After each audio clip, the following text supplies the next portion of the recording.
How's it going, Yankee fans? Welcome back to Fireside Yankees with Alex and Ryan. Tuesday, it's freezing cold and windy in New York City, but God knows we are here to give you guys the latest scoops for the Yankees. Lots of interesting nuggets coming out over the last 24 hours. We'll start with Luis Arias and kind of what's happening there. Obviously, Gavin Lux goes to the Cincinnati Reds in a kind of strange deal we didn't see coming, but I'll tell you this right now. Arias, is he a great fit for the Yankees? I mean, yeah, he's an awesome batting average guy, great contact hitter, one of the best in the game. But now you have to ask yourself, what else does he provide? He's a horrible defensive player, and I know people were in the comments yesterday mentioning errors.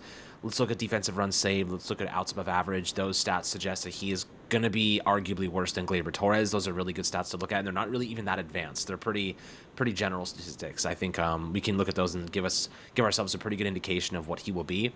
I think that Arias, yeah, I would take him if it was the only option, but I think there are better players the Yankees could spend a bit more on or a little bit more trade capital instead of going out. I mean, there's a reason that Padre be trying to get rid of him with just 1 year left in arbitration. So, right now, Ryan, we're going to look at some players that Bob Nightingale of USA Today linked to the Yankees, Brendan Rodgers and Andrew Chafin.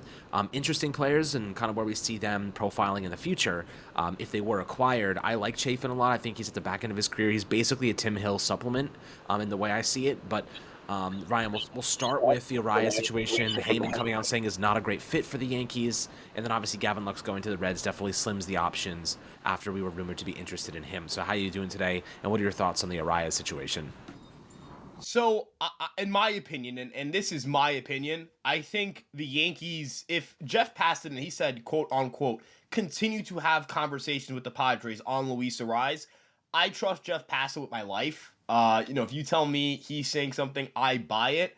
I do think there maybe it's a leverage play. Maybe the Padres or the Yankees don't want it out there that maybe it's some sort of leverage play. I don't really know. But I do think that my takeaway from yesterday is that the Yankees are interested in Luis Arias, or that they're trying to get Luis Arias. They're trying to see how they can get Luis Arias. Now, there are a couple of hurdles the Yankees would have to overcome here. Number one, they probably don't want to take on $14 million. I think it's $14.6 million of projected war value, projected arbitration value for his last year of arbitration. As you mentioned, he has 1 year left. He's entering his age 28 season. He's a guy who has been moved multiple times. Some people reference that to say that he's not good. But I don't think that's really a fair argument. The Twins moved him to get Pablo Lopez. The Marlins moved him because they're rebuilding.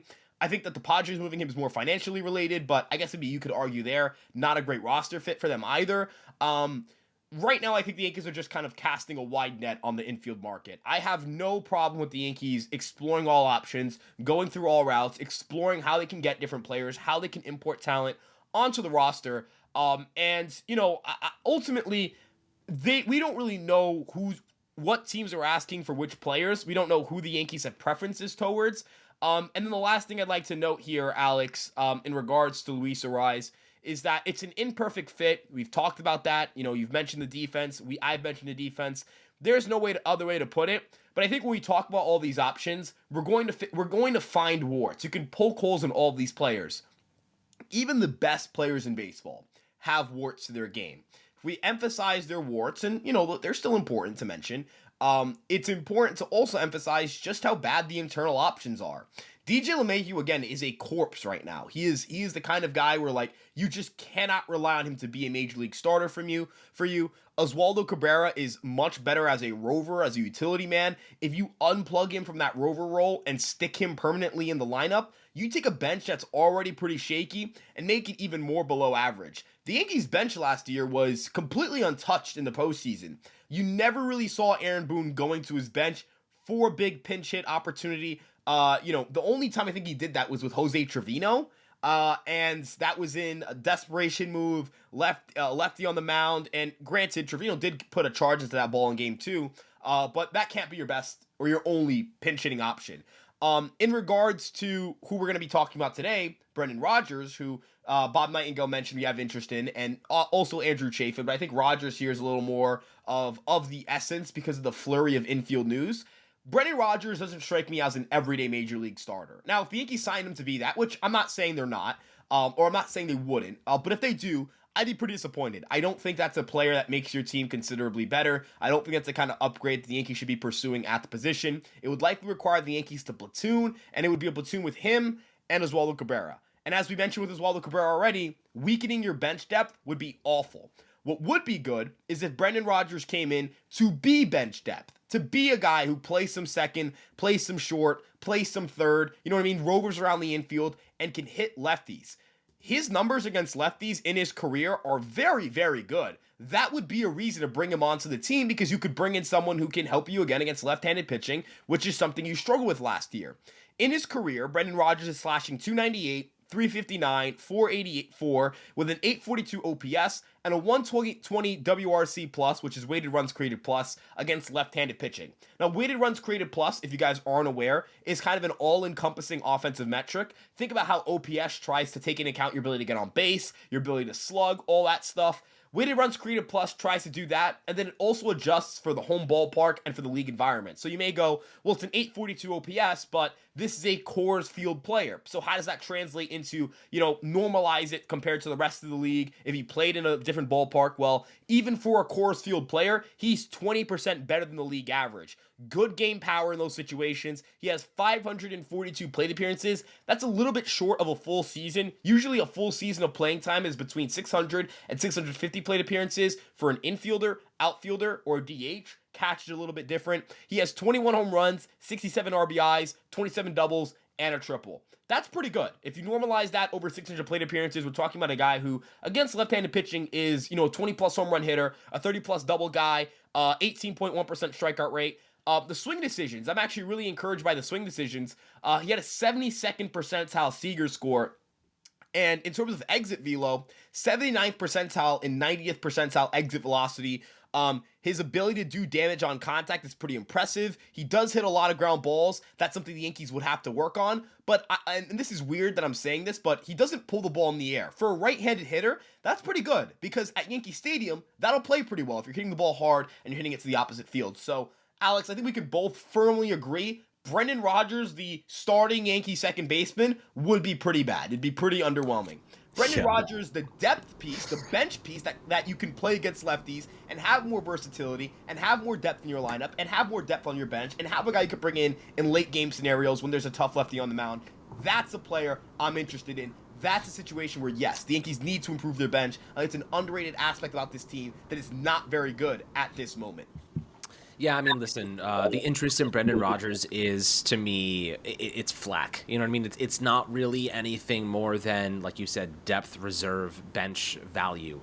But also at the same time, Ryan, if you're thinking about Brendan Rodgers and they're considering this, what does that tell you about DJ LeMahieu? That tells you that they have no faith in DJ LeMahieu. Because why? Like, if they had any faith in DJ LeMahieu, who's probably better against left-handed pitching because he's a right-handed batter, he has a substantial defensive value at third base, but clearly they don't see him as having enough range at second. They don't think he can be an asset there anymore. Like, what is the point of going out and getting Brendan Rodgers if you have DJ LeMahieu still on this roster and you're paying him $15 million? What are your thoughts on that? Because I do think that's more of an indication of how little faith they have in DJ. Otherwise, what's the point of getting a guy like Rodgers?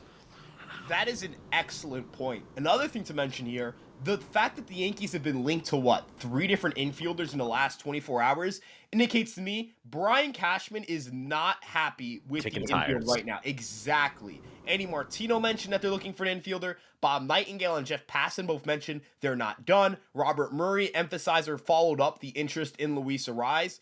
Alex, I think the Yankees are far from done on the infield side of things. That's encouraging. Again, I think the biggest concern we had going into 2025, the new year, was that the Yankees would be like, AL's not very good. We can stop here. Look, I can sell this fan base on a lot of things. I can explain why they like Paul Goldschmidt, even though he was not on either of our, he was not top 1 or 2 or 3 on either of our first base boards. Cody Bellinger was a player that was kind of weird to get a sell on.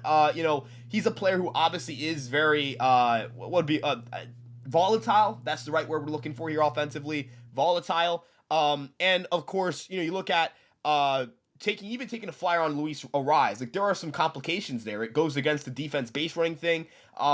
But we can understand why the Yankees have acquired these players. We can understand why the Yankees they haven't acquired Arraez, of course, but just if they did, we could see why that would happen. What I could not explain to this fan base is why they'd run out Oswaldo Cabrera, Oswald Peraza or DJ LeMahieu at first base, barring the team is completely healthy. Now, obviously, if they acquired Luis Ariz and a freak accident happens and one of their infielders goes down before opening day, I understand that one of those players are going to have to start. That's not a failure in roster construction. That's just bad luck. But your plan cannot be relying on those players. And that's what the encouraging sign is for me right now. I know they're also looking to add a left-hand reliever. I think it does open the door, Alex, for the Yankees to maybe trade a right-handed reliever or right-handed pitcher on the team.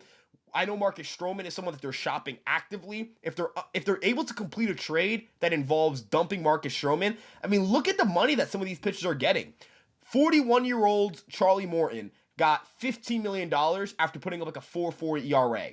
I'm not saying Marcus Stroman is the same pitcher that Charlie Morton is. Morton misses more bats. He actually, I think, kept the ball on the ground at a similar rate. I get there's a little more upside in Morton, but Alex, we're talking about a 1-year, $18 million deal. The Yankees, you mean to tell me the Yankees can't free up $10 million if they, dump him to the right team, if they negotiate the right type of deal? I don't think you and I are looking to get anything back from Marcus Stroman. I think we're just looking to get off some money here. And again, I know having pitching depth is important, having rotation depth is important, but $18.3 million is not rotation depth. That's a starting pitcher. That's a starting pitcher in your rotation. You have young guys who can fill in. You have Brubacher who can fill in. Warren, Gomez, Beater. I'm sure the Yankees will import another veteran starter like they did with Cody Poteet for cheap. There are guys who are on the market who certainly profile for that. But if the Yankees are able to move off Marcus Stroman, add a left-handed reliever, and add a capable infielder, I think you're looking at a very strong offseason. And of course, and I'm just going to say this, I'm just going to open the door to this possibility. If you dump Marcus Stroman, and it seems like the Yankees, because Jeff Passan and Robert Murray both mentioned financial flexibility for the Yankees, that there's still a little bit of wiggle room for them. And the fact they're still talking to free agents indicates to me that there is some financial flexibility here. You don't enter a conversation for a player owed like $14 million in arbitration if you're not willing to spend a little more money. If you're willing right now to spend $10 million, and if you're up another $10 million, that's $20 million right there, right? Who does that open up? I mean, Alex Bregman's still out there. I'm not saying the Yankees are going to get Alex Bregman, but there are certainly players still out there who are opportunities. We talked about Carlos Correa. I'm still going to throw that flyer out there and say, until the offseason ends, until the Twins say we're not trading him, until they trade him, until the Yankees publicly say we do not want Carlos Correa, until any of those three things happen, I'm not saying it's going to happen. But I'll keep it at least a non-zero chance. If you ask me, I think that's still on the table. We've seen Brian Cashman do crazy, I'm going to say shit. Do crazy shit before. I don't think that's too bad of a curse word to drop here. No, I think it's totally justified at times. But as you said, listen, the Yankees are already, $2 million over the final luxury tax threshold. So we have to factor that in and say, okay, how much money do they really have? We know that Steinbrenner does not want to go over the $301 million final luxury tax threshold. So I think the reason they're looking for additional free agents or looking for additional pieces that are going to cost a little bit of money is because they've already factored in, we're trading Marcus Stroman. You know what I mean? That we're getting rid of Marcus Stroman one way or another. We have to, and the reason that we're talking about trade candidates so much is one, there's not that many free agent options out there. You have Kim and you obviously have Bregman, but Kim's coming off a shoulder injury and obviously doesn't move the needle a lot offensively, but he's an excellent base runner, excellent defender. The reason that trades are a little bit more prominent right now, especially, Ryan, guys like in that $10 million range, like Arias, who, is in his final year of arbitration, maybe he gets $12 million next season. You can probably pay someone $6 million to get rid of Stroman. They take on maybe $12 million for 140 innings. They don't want to trigger that option for 2026. And you're able to pay a guy like Arias. The money, you can make the money work for the most part. But at this point in time, I kind of just feel as though Cashman's kicking tires, as we said before. He's knocking on doors, kicking tires, turning leaves, seeing what comes out of anything. And Arias was interesting. It seems like the Yankees explored the possibility because it's a possibility, not because they want Arias, but because he might be available. And I think the Yankees are just going to every team and saying who's available, right? Arias, Brendan Rodgers. We're not, in my opinion, we're not hearing Brendan Rodgers' name because the Yankees are interested in acquiring Brendan Rodgers. We're hearing Brendan Rodgers' name because the Rockies said, yeah, we're willing to move him for the right price. And I think the Yankees are just going to every team and saying, who are you willing to move for the right price? Who are you willing to move off of? And I think Arias popped up. I think Rodgers popped up. And I wouldn't be surprised if other names popped up too. I wish Brendan Donovan would pop up, but so far no luck there. This is This is Cashman just, trying to figure out who is available and then picking the best option for them out of the available options, right? Like, you're not going to spend 25 plus million on Bregman per season. It's not happening. The Yankees have already pretty much, I'm pretty sure Jack Curry said, like, that's not happening. So, I'll take his word for it at this point in time. Correa, yeah, it's probably not happening because of the money and the financial situation, unless the Twins were going to pay a nice chunk of that, which I guess is possible. Nolan Arenado, probably not happening because he's not a good fit for the Yankees, and obviously they don't want to take on 3-4 years more of his money. Like, it's a major gamble. Ideally, you get a player with one more year of control. They have second base, third base. They have those two positions that they can fill because of Jazz Chisholm's versatility. And this is kind of where we sit and ask ourselves, like, all right, we have time. How long do we wait until we make a move like this? How long do we have to wait? And I think right now, Ryan, I don't get the sense that the Yankees are trying to be aggressively reactive right now. They're trying to kick tires, see what available options are, and then pick the best one. I think you probably agree with that idea, right? I 100% agree. I don't believe that time is of the essence to the New York Yankees. I don't think they're looking at this and saying, if we don't do anything in the next week, we're screwed. Now, we did talk about if the market starts moving, the Yankees might be in trouble if they don't do anything. Luck is off the board. Not great for the Yankees because it's another option off the board while not having the infielder you want. But there are a couple of things to note here. The Reds traded a top 100 pick in the most recent MLB draft in Mike Sirota, a third-round pick who I spoke to some people. They had him as either a late first rounder or a second rounder. Some outlets really like Sirota. That's like if the Yankees traded Thatcher Hurd, who I've written about, I've talked about on Twitter. I'm going to do a video about him. That spoiler alert. I love him a lot. If the Yankees traded Thatcher Hurd and then the Reds traded the 37th overall pick in the 2025 MLB draft, if the Yankees did that for Gavin Lux, I'm sorry, they would have gotten fleeced. They would have gotten smoked in that deal. Gavin Lux is a player who I like. I think he's a good player.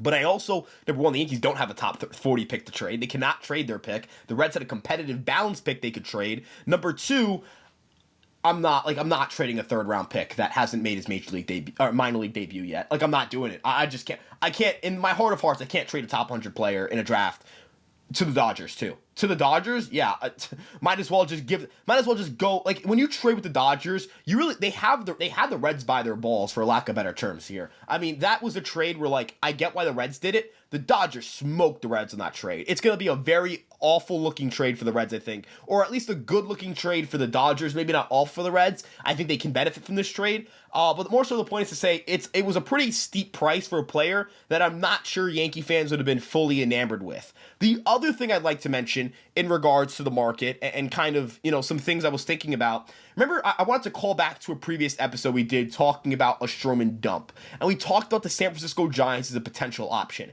And we also mentioned that we kind of like Taylor Rodgers for Marcus Stroman. I think we put that in the back pocket because it looked like Corbin Burns would be a San Francisco Giant. He's not a San Francisco Giant. They're probably going to move Jordan Hicks out of the rotation. They have a lot of young pitchers who aren't necessarily built up to pitch an entire major league season. Is Marcus Stroman for Taylor Rodgers a fit? Again, they placed Taylor Rodgers on waivers last year. If a team picked him up and they just took the contract and the Giants got nothing back for him, they would have been fine with it. They wanted that to happen, and nobody took the contract. The contract is not desirable. Teams in baseball do not view it as the kind of contract they want on their roster. Now, is that an indication that maybe this player isn't that good? Sure, but I would also say that the numbers would indicate he's not really that bad. He had a 2.40 ERA last year, a 3.75 FIP. The previous season, 3.83 ERA, a 3.91 FIP. He gets ground balls. He has a 25.7% strikeout rate, a 6.2% barrel rate. He misses about as many bats as Andrew Chafin. He's about a year younger than Chafin and Hill. He gets ground balls at a higher clip than Chafin, at a lower clip than Tim Hill, of course. He's kind of the nice blend between Chafin and Hill, and if you're able to swap these two contracts, the Yankees' payroll would go down by $7 million. Now, I'm sure the Giants, in an ideal world, would like to have the Yankees exchange some money in this as well. Maybe it's just an even deal. These two teams' payrolls stay flat. It doesn't change. They find a way to make that swap. It doesn't open up payroll for you, but it crosses off a need without increasing payroll. Now you have money. to still sign your infielder or acquire infielder via trade. And if you want to add to your bench, you can. Now, if the Giants are willing to do this as a one-for-one swap, which should also be on the table considering Marcus Stroman is a starting pitcher, Taylor Rodgers is a relief pitcher. And again, no one in baseball picked up his contract. No one. He was free in the middle of a playoff hunt. The Yankees could have picked him up to help their bullpen. Remember when their bullpen was in shambles? They didn't. The Mets could have done that. The Phillies could have done that. The Dodgers could have done that. The Braves could have done that. The Orioles, who needed bullpen help, could have done that. The Astros desperately needed bullpen help. The Rangers desperately needed bullpen help. Neither team picked him up. No one in the AL Central. No one in the AL Central did it. The Brewers didn't. I'm trying to think. The Padres didn't. Look at all these teams that were the Diamondbacks. Their bullpen was a mess. 4.41 ERA. You know what they said? We don't want him. I get it. You literally don't have to trade a player for him. You just have to pay him $11 million next year and about $3 million, $4 million for the rest of the year. They're like, no, thank you. No, don't want him.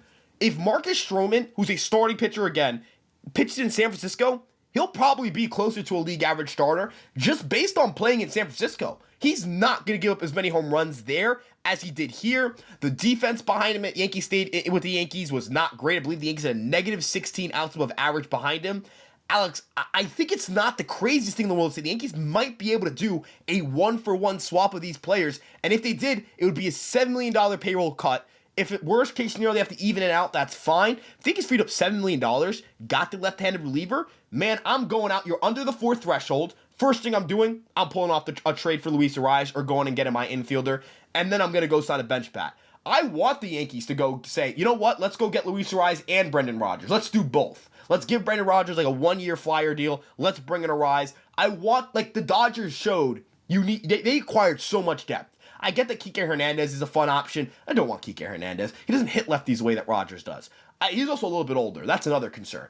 But overall, like, I feel like starting pitching is a lot more. The contracts that have been given out, Alex, are really rough. The Yankees want to trade Marcus Stroman. Not to say that it's going to be easy, but I think it can happen. I truly think it can happen. I think the optimism should be there because of how much pitchers are getting paid, man. So these guys aren't even good starting pitchers. And they're getting, what, $10-12 million guaranteed? It's crazy, man. Montas got like $16 million a year, and he was horrible last season.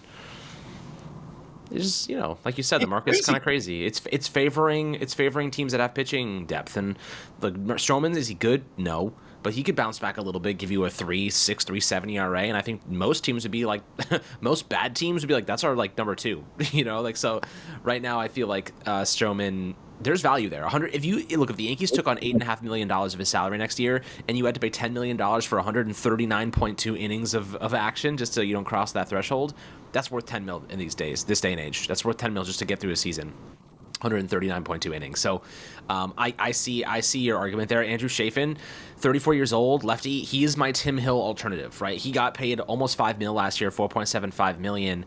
Maybe he gets 1 year, $3 million, something in that range. He's going to be 35 this year. I mean, this season will be over by then. He'll be 34 still.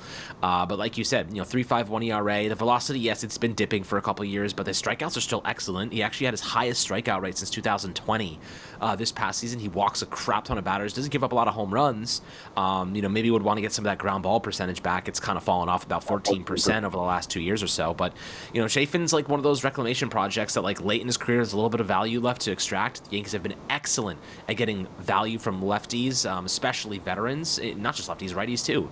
They find value where there is some, and he's got a tremendous slider. So, I do think that if you are the Yankees, this is a great lefty solution. The Yankees, do they even have any lefty bullpen arms right now? Under contract? They have a single left-handed reliever on the 40-man roster. So That's not so even bad. like some weird, obscure, like no Clayton Andrews, who, I just want to make one comment here. If you tweeted at me, it's Ryan Garcia on the mound because a short guy was on the mound, I know who you are. I've saved every single one of those tweets. I know who you are. I know who you are. I did not forget. That was crazy, dude. Every time the guy would step on the mound, oh my God, is that Ryan Garcia? Someone on the mound? Like, okay, man. Like, every short player is me. I get. And the worst part is he sucked with the Yankees. The first pitch he threw was against the Mariners, and the first pitch they yarded. First pitch or like first batter, something like that. But yeah, they don't even have an interesting left-hander. There's no one. It's Fried and Rodon, the only two lefties on the markets, on the 40-man. So they need someone who throws from the left-handed side. And another thing I'd like to point out here, Alex, Chafin may not cost a lot because of his older age. This also might be pressure on Tim Hill's camp, like, yo, buddy. Which, I love Tim Hill. I would love Tim Hill back, right? But I also understand, like, he's not giving you some, like, discount here. He's asking for, like, crazy money. You got to do what you got to do. I'll trust Matt Blake to make anybody a stud. And the pitch that Chafin struggled with the most last year was his sinker. Look, when a guy is struggling with his sinker, you know what, you need some Matt Blake in your life. When your sinker's not right, you're like, what's going on with my sinker?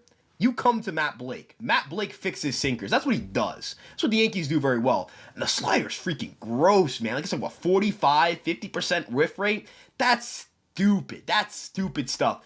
And look, the Yankees have leaned more towards getting strikeouts in their bullpen. And I'm not saying it's right or wrong to say that ground balls are strikeouts. Like I get that there's nuance to all of this. But man, it's really nice to have swing and miss arms. It's nice to know that in a big spot, I have an arm who can get a strikeout. Because when there are runners on base, dude, the last thing I want is like, oh, please, God, be a double play. Like, I really, like, you know what I mean? Like, sometimes I can be a little stressful. Not a knock against Tim Hill, just that there's pros to bringing in Chafin, who worse CRA last year, but better strikeout rates. There are pros to this. So, yeah. There are, and I think that you make a good point. If you can get that sinker back a little bit, get the ground ball rate back up, Matt Blake might be able to help him do that. You're going to see, and if he can maintain that slider shape, you're going to see a really freaking dangerous left-handed pitcher. Like, he's going to be very good. And I wouldn't be surprised if the Yankees made another lefty acquisition at the deadline over the summer. But, right now this bullpen, if you go into the playoffs and you're moving Luis Heel into the bullpen, you're moving Clark Schmidt into the bullpen, and, maybe you have another arm there. We'll see what happens with Stroman, obviously, or Will Warren. You're in a pretty damn good spot. You're feeling pretty good right now. And then you have Devin Williams as your shutdown closer. Like this Yankee pitching, we're talking about infield bats. We really want that last piece, like Marshawn Lynch, give him the freaking rock. Don't try to throw it. Like, punch it in, give it to your best player. This is the situation where, like, yeah, we want that infield bat, but let's not ignore the fact that the Yankees might have one of the best pitching staffs in baseball right now. I know the Dodgers are up there too, but like the Yankees on paper, two of the best run prevention arms in the sport with Garrett Cole and Max Fried. And then Carlos Rodon, who, by the way, Ryan, I think we should do a full breakdown of Carlos Rodon. We both think that this upcoming year could be his best as a Yankee. And I fully believe that his underlying metrics are suggesting that to be the case. Like, his fastball was way off last year, but he was injured. I kind of write off 2023 as that injury year, and then last year was the bounce back. And then, we saw it with Luis Severino. He came off that big injury season, then he had like an okay year with the Yankees, and then he was really good with the Mets last season. I think that Rodon may come back in 2025 and put together number 2 level numbers, like the stuff that we thought he was going to bring in year 1. I mean, I don't know if you agree with that. I mean, we're going a little bit of a tangent right now, a little bit off quest and a little side mission, but Carlos Rodon, in my opinion, I wouldn't sleep on him. I think that he could have a really big bounce back year in 2026 or 2025 rather, and the reason for that being is his slider looked fantastic. I think his fastball, if he just gets command of that once again and just really gets full control and able to locate it, the velocity looks great, looks as good as it's ever been. What do you think about Rodon right now? I think that the Yankees could really have something special in the rotation this season.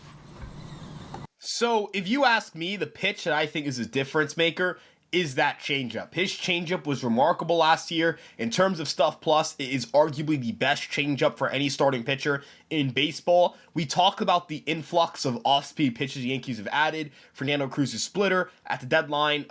Mark Leonard Jr. splitter. Devin Williams, obviously the airbender to change up that disgusting off-speed pitch. The Yankees have really upped the changeup usage. I think that's a good trend because if you look at what teams are able to do now, teams have been more aggressive throwing same-handed changeups, which is like righty-righty changeup, lefty-lefty changeup. I don't expect Rodon to change his mix against lefties. He was awesome against lefties. He was very fastball slider. But at least against righties, where he really struggled, that changed the difference maker. It's a different look. That's the key here. It's arm side run. The slider is going to be moving down and in. The fastball is upstairs. Doesn't really have a lot of horizontal movement, so it doesn't really matter that it's moving towards righties.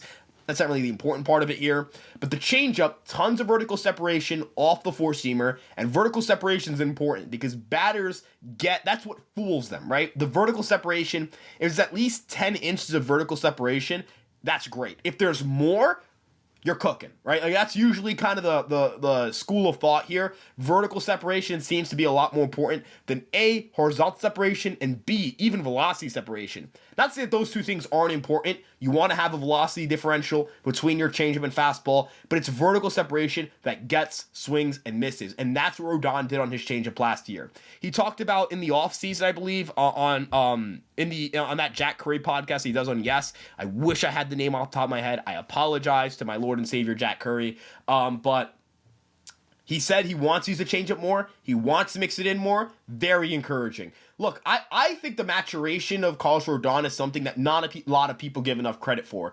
This is a guy who came over to the Yankees and was paid $162 million to be a fastball slider pitcher. Then he figured out, oh, people can hit my fastball slider. So what did he do? Develop one of the best changeups in the sport. I got to give tons of credit to that. There are guys who are, look, he could do nothing. He's got $162 million. The Yankees can do, there's nothing the Yankees can do to stop Rodon from getting the $162 million. He could be the worst pitcher on planet Earth. He will still get that money. It's, what is the motivation outside of, like, winning, right? And I know people are going to say, well, winning is everything. Well, let's be honest. When you have $162 million and you got a wife and kids, you're winning. Like, I'm sorry. Like, the World Series is nice, but you've won in life. You have $162 million in your bank account. Like, you know what I mean? Like, I've won at that point. I'm not saying that I wouldn't be motivated to want to win games, but, like, it's also hard to adjust. It's not like you just go, yeah, just learn a changeup. Changeup are one of the hardest pitches to learn in the sport. So, absolutely could see a big year for him. And if he has a nice year, $26 million for Carlos Rodon doesn't seem too bad anymore, because if you look at the money people are getting, you know what I mean? People are getting paid, man. Dude, it's like Kawhi Leonard kind of made this famous board man gets paid. Dude, if you've got an arm and you can throw a baseball reliably, you're going to get paid, dude. You're going to get paid. Like Jose Quintana and the Blue Jays have some interest. I would love to see what that contract looks like, because I guarantee you it's going to be more than people would normally give to, like, a 38-year-old left-hander who throws 90 down the cock. You know what I mean? So it's crazy what these guys are getting paid. I hope Rodon's able to build off of this year, and I'm confident he can do it. The question I have for you, Alex, and I think this is the biggest question I have for the Yankees at this point in time outside of the infield, and it's in regards to the rotation. How do you align your rotation? What's your, like, 1-2, I think, is Cole and Fried. What's like your 3, 4, and 5? Like, what if you were setting up your opening day rotation? What is it lining up as? Who do you trust? What's your kind of trust meter right now? I think it would definitely be Cole, Fried, Rodon. I think I have Rodon as number 3 right now, just because he pitched a lot last year, and Luis Seal, I think, is climbing, but that fastball, he's got to get control of it for me to really label him that number 3. If he does, then I think he'll elevate quickly. But right now, I think Cole, Fried, Rodon. I would say Heel is number 4 because Clark Schmidt's injuries last year. I think he's earned it. I think Heel's earned that number 4. I think Clark Schmidt's probably number 5 at this point. But again, the beautiful nature of this Yankee rotation is that any of those 3, 4, 5 guys could swap around. Like, you could see Clark look great, claim that number 3 job. You can see Heel look great and take that number 3 job. So I'm pretty interested to see how those guys fare throughout the season. Number 6, obviously, at the moment is Stroman. I think if they trade him, I mean, God willing, we get Roki Sasaki, he'll be in that mix, and who knows where he lands, because he's got the upside to be the best of the bunch. He's got the upside to be the best arm in that rotation long term. I think Cole still is, but as age takes its toll, someone's going to take over that job, probably Fried. But Roki Sasaki, his upside is the best pitcher on earth. Like, that's what his upside really is. We just don't know if he can stay healthy, and we don't know where he's going to go just yet. So, God willing, we managed to get him. I'm not going to put my chips on it right now. With that being said, I think Will Bourne still has potential. I know he didn't look great last year, but 20 innings, guys, I'm not writing a player off because of 20 innings at the major league level. I mean, how many people are in the comments saying, well, Will Bourne sucked last year? I'm like, guys, it was his first ever MLB action. He was clearly jittery, and his stuff wasn't bad. His xERA, his expected ERA, was much lower than his actual ERA, so he got a little bit unlucky at times. I'll give you the exact number. He had a 10.32 ERA, but his xERA was 4.4. So he obviously got unlucky in certain situations, but his stuff is still very good. I mean, he still has some really, really good pitches, and I think that he's still developing. So I'm not going to write off Will Warren just yet. I want to see what he can do. I want to see him step in as a supplement for injury, whatever it might be, and get some action and see if he can really adjust. And I'm not going to write him off until he proves that he doesn't deserve that trust. 20 innings in the grand scheme is such a small sample. We've seen Garrett Cole go through bad 20 inning stretches. Let's not talk about Will Warren as if that's, he's not going to be Garrett Cole, obviously, but 20 innings is so small. I can't sit here and act like it's a meaningful amount of sample. But with that being said, all these guys are just so much upside in Rodon, Schmidt, and Heel. There's so much upside in those guys. I don't know who's going to end up becoming the number 3. I think on paper, Rodon, Heel, Schmidt makes the most sense right now, but that could change pretty damn quickly, in my opinion. I'd have to agree. Let me make a couple of let me throw in a couple of tidbits here. Through his first 40 innings as a starting pitcher in 2023, Clarke Schmidt has 6.30 ERA. Shakey should have given up on him, right? They should have just punted the whole operation. That would have been smart, right? Like I maybe they should have just punted him to the bullpen and had some Joe Schmo start for him. That would have made sense because you obviously 20 innings is conclusive because that's what comments keep telling me. 7.76 ERA for Mr. Michael King through his first 26 and 2/3 innings, and he had a 4.83 expected ERA and a 5.14 FIP. Alex, you should have given up on him too, right? He was awful, right? He was 25 years old. Yeesh, wow, he's old. He was old when he was struggling. He should have given up on him, right? Because it's 20 innings. 22 innings is very conclusive, folks. Look, stuff matters. Pitch grades matter. Pitchability matters. Projections matter. All these things matter. What I think would be productive for Will Warren is him, and I say I'm going to group Clayton Beeter into this as well, because Beeter is someone I know the Yankees like. That's been mentioned by Matt Blake on Hot Stove this winter exactly. These are two guys who I think can really help be benefited by a bullpen role.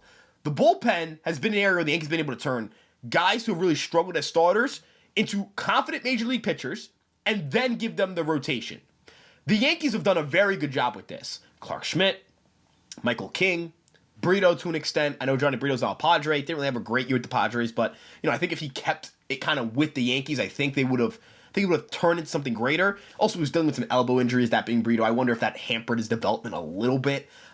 Luis Heel never really got that bullpen stint, but he was someone who was also counted. I mean, Luis Heel, he was an afterthought. He was a guy with minor league options who hadn't pitched for a year and a half, who never showed the ability to have anything resembling major league command, just one Rookie of the Year. Even if he's a mediocre starter for the rest of his career, that's a huge win to go from trading Jake Cave to getting let's say you get 10 WAR out of Luis Heel and his mate, 10 WAR from Luis Heel in his time with the Yankees. That's a win for me. Jordan Montgomery never went through the bullpen cycle either, but he was someone who had, came up as a starter and found it as a starter with the Yankees. Another guy who's been a productive major leaguer for his entire career, basically outside of really this past year where he was awful. The Yankees have done a very good job with this stuff. I know, again, that the Yankees are considered, they don't develop anybody outside of Judge who have developed in the last 15 years, blah, blah, blah, blah. 14 coaches have just been hired away from the Yankee organization in just one off season. Yankees have dudes. The Yankees have dudes who develop. I can speak on multiple guys in this organization who I've had the chance to speak to, have changed organizations. Nick Ortiz of the Hudson Valley Renegades, he was the manager, got to speak to him before the season. He's now at the Brewers. Trevor Amicon, great dude, AAA coach. Now he's on the major league staff with the Twins. He's a really bright, smart mind. You've got a lot of smart dudes in the organization who are, they're leaving, but they're leaving because they're getting upgraded jobs. They're getting, the Yankees can't provide that. The Yankees cannot provide upward mobility. If you're a pitching coach, what, you think you're going to take Matt Blake's job? You think you're going to take Sam Breen's job? That's not really happening, right? So leaving the organization makes sense, but these are also really smart people, and these get so many applicants. So in terms of player development, the Yankees are pretty good at the Yankees are pretty good at identifying talent. Now, in terms of whether they give guys enough chances, I think maybe that's up for debate. Should guys get more chances to play? That's debatable, but also you have to factor in the Yankees are always in contention. They do not have years where they walk into the season and you go, if they win 80 games, it's fine. That doesn't really, it's not the Yankees. That's not what the Yankees really do. They try to compete every year. You can debate that philosophy, but when you have Aaron Judge and Garrett Cole in their primes, I agree with that philosophy 10 out of 10 times, 24 hours, 7 days of the week. And tying it back to kind of the equation, how these guys can develop, Beeter and Warren, I mean, these guys can at least be really good relievers and help this bullpen and give you some more support. if you have to bullpen game it at times, the Yankees are very good at doing it. They've shown, we remember that Brito strategy where they had, Brito throw 3 innings, Vasquez throw 3 innings, and then kind of go to the bullpen. Could you maybe see like Warren for 3 innings, Beater for 2 innings or 3 innings, and then go to your bullpen? That could be an effective strategy in the regular season. Maybe not in the postseason, but that's not really a strategy I expect them to go to in the postseason. And if it's effective, if it works, it works. I mean, the Dodgers did bullpen games in the postseason, and they just won the World Series. So, they had, like 2.5 starting pitchers? Like, Buehler really didn't turn it on until the NLCS. I'm just throwing it out there to say that, like, the Yankees are very creative with their pitching. I do not question their ability to develop pitching. I refuse to. Until Matt Blake and Sam Brain prove, until they have a massive step backwards as an organization pitching-wise, their proof is in the pudding with those guys. They don't have to keep updating their resumes. They do it every year. And another X factor in this entire equation that we haven't mentioned, Jonathan Loaisiga. Alex, if Jonathan Loaisiga is healthy, this guy is a monster when he's on. In my opinion, I thought he was the best reliever on the Yankees talent-wise going into 2024.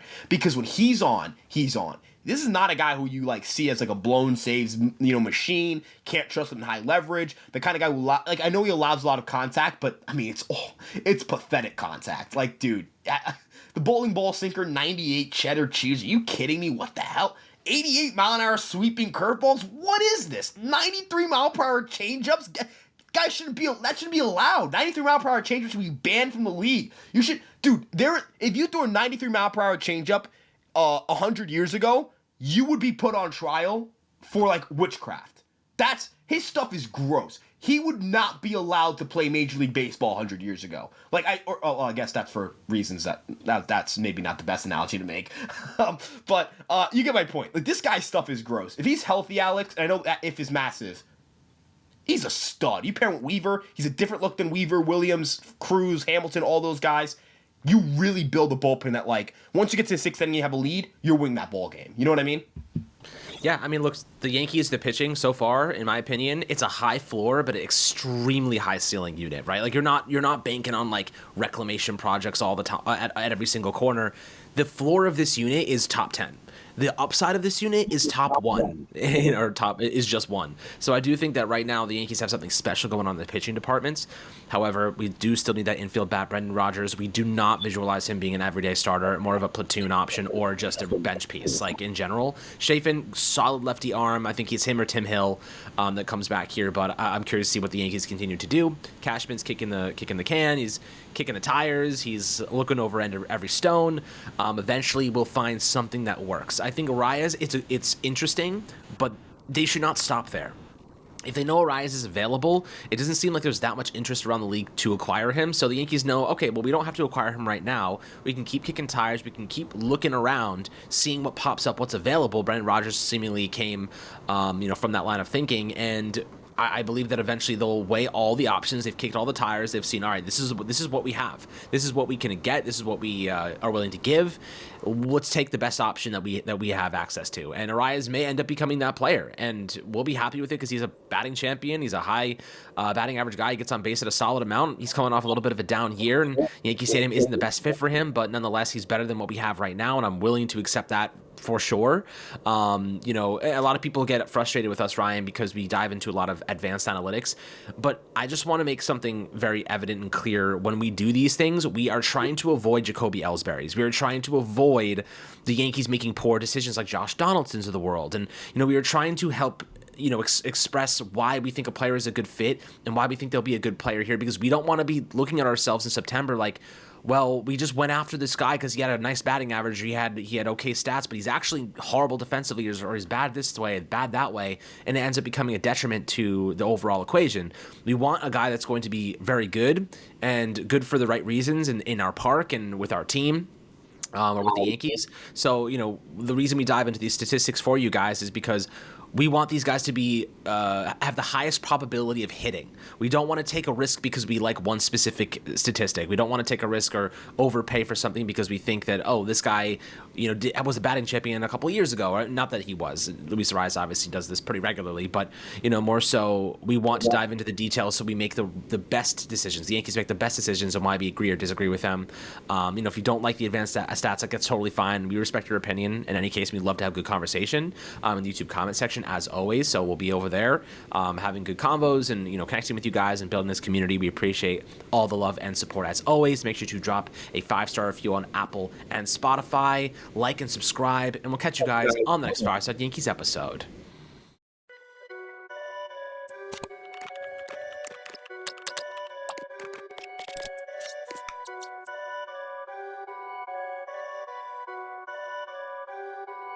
Perfect.